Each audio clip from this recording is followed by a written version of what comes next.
नकटीच्या लग्नाला 17 विघ्न असं म्हणलं तरी वावगं ठरणार नाही, अशीच अवस्था सांगली इस्लामपूर पेठ रस्त्याची झाली आहे. आपण सध्या या ठिकाणी आहोत. कसबे डिग्रजमध्ये हा रस्ता अजून अपूर्ण अवस्थेत आहे. या ठिकाणी सांगली ते इस्लामपूर पेठला जोडणारा हा हायवे आहे.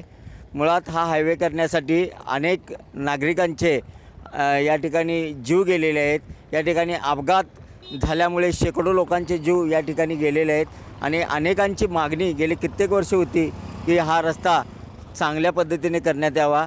राष्ट्रीय प्राधिकरणाच्या माध्यमातून नितीन गडकरी यांनी हा रस्ता केलेला आहे. त्यांच्या माध्यमातून हा रस्ता झालेला आहे. मात्र कसबे डिग्रजच्या ठिकाणी आल्यानंतर 2 किलोमीटर हा रस्ता अजून अपूर्ण अवस्थेत आहे. आतापर्यंत 38 ते 39 किलोमीटरचा हा रस्ता चांगला झालेला आहे. मात्र या 2 किलोमीटरच्या रस्त्यामुळे या रस्त्यावरून सांगलीहून इस्लामपूरला येणाऱ्या आणि इस्लामपूरहून सांगलीला जाणाऱ्या लोकांना जीव मुठीत घेऊन प्रवास करावा लागतो आहे. एकंदरीत पाहिलं तर या जमिनीचा मोबदला आणि या ठिकाणी होणारा टोल नाका यामुळे हा रस्ता जैसे ते परिस्थितीत आहे. सांगली जिल्ह्याचे पालकमंत्री चंद्रकांतदादा पाटील यांनी या रस्त्याच्या संदर्भात तोडगा काढण्यासाठी शेतकऱ्यांची बैठक बोलवली आहे. मात्र हे बैठकीमध्ये कोणताही निर्णय झालेला नाही. या बैठकीला काही प्रमाणात शेतकरी आले होते आणि काही प्रमाणात शेतकरी आले नाहीत. त्यामुळे हा विषय जैसे ते अवस्थेत आहे. रस्त्याचं काम पूर्ण होऊन जवळजवळ 6 महिने झालं. उद्घाटनसुद्धा या रस्त्याचं अद्याप झालेलं नाही.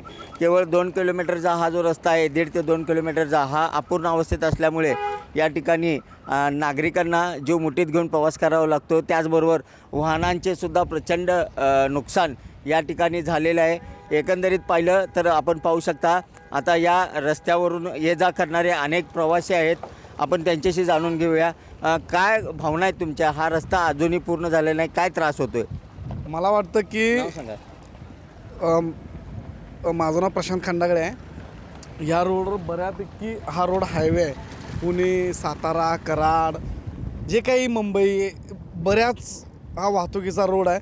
पण अशी अवस्था आहे की इथून जात असताना बऱ्याच वाहतुकीला बरेच ॲक्सिडेंट होतात. बऱ्याच गोष्टींना सामोरे जावं लागतं. इथून तरी बरेच हॉस्पिटल्स आहेत. या इथले गावकरी असतील किंवा मला वाटतं की आसपासचे काही बरेच गाव आहेत जे सांगलीमध्ये उपचारासाठी येतात.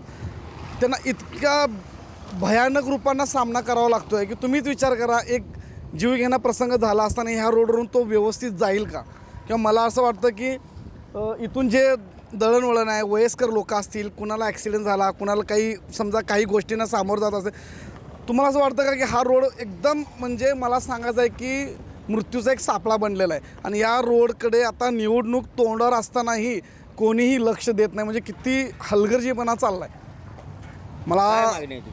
माझी मागणी आहे की रोड चांगला व्हावा. बऱ्याच गोष्टींना लवकरात लवकर रोड व्हावा. हा रोड एक मला वाटतं की टोलसाठी ठेवला असेल किंवा कशासाठी ठेवला आहे माहीत नाही. पण हा रोड एक पेंडिंग का ठेवला आहे ह्याचं कारण अजून स्पष्ट झालेलं नाही आहे. हा एक मोठा रोड आहे, मोठा हायवे आहे, नॅशनल हायवे आहे, तरी हा रोड का अशा पद्धतीने ठेवला आहे ह्याचं उत्तर अजूनही शासनाने दिलेलं नाही. महानगरपालिकेमध्ये गेलं तर बराच टोल वसूल केला जातो आहे, बऱ्याच गोष्टी हे घेतात.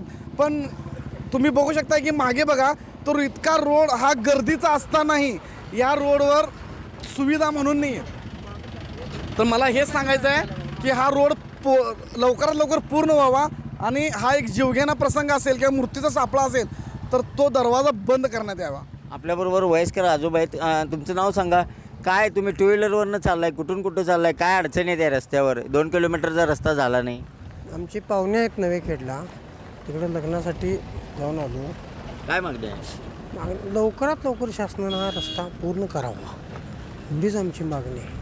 काय त्रास? फार दिवस झालं, फार दिवस. मी पावसाळ्यात सुद्धा ह्या रस्त्यानं गेलो आहे. इतका त्रास झाला आहे, पडलोय सुद्धा मी इथं पावसाळ्यात. तर लवकरात लवकर शासनाने तेवढी आमची कृपा करून दखल घ्यावी. नक्कीच आपण पाहू शकता नागरिक अतिशय वैतागलेले आहेत आणि त्रस्त झालेले आहेत. हा रस्ता लवकरात लवकर चांगला आणि सुस्थितीत करावा. हा रस्ता जो आहे सांगली इस्लामपूर पेठ हा पुणे बेंगलोर महामार्गाला जोडला गेलेला आहे. त्यामुळे या रस्त्यावरून शेकडो नाही हजारो वाहनांची आणि नागरिकांची ये जा होत असते.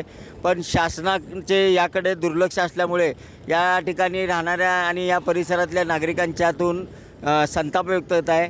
आता पालकमंत्री चंद्रकांतदादा पाटील यावर काय तोडगा काढतात हे पाहणं महत्त्वाचं ठरणार आहे. कॅमेरामन सुजितसोबत मी शंकर देवकुळे, TV9 मराठी, सांगली.